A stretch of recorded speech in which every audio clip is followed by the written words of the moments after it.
বিষ্ণু ঈসা ইসলাম হুনাইনের যুদ্ধ শেষে ফিরতেছেন, পথিমধ্যে বেলাল রাদিয়াল্লাহু তাআলা আনহু আজান দিচ্ছেন। তো পাশে ছিল মুশরিকদের একটা পল্লী, কিছু মুশরিক তরুণ তারা আজানকে ব্যঙ্গ করতেছে। মনে কষ্ট পাওয়ার মতো ব্যাপার না? কিন্তু বিশ্বনবী ওইখানে দেখেন কি খুঁজলেন। বিশ্বনবী খেয়াল করলেন কণ্ঠটা বড় সুন্দর, দরাজ গলা। বিশ্বনবী সাহাবীদেরকে বললেন ধরো, সবগুলারে ধরে বিশ্বনবীর সামনে আনা হলো। ওরা হাঁটু গেড়ে বসলো। বিশ্বনবী বললেন তোমাদের মধ্যে কে যেন ব্যঙ্গ করে আজান দিচ্ছিল, তার গলাটা বড় উঁচু।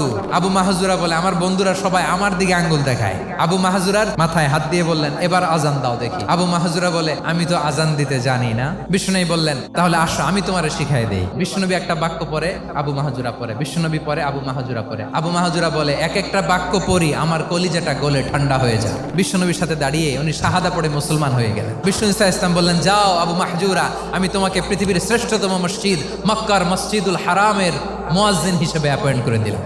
দেখছেন কিভাবে ট্যালেন্ট হান্টিং করতে হয়।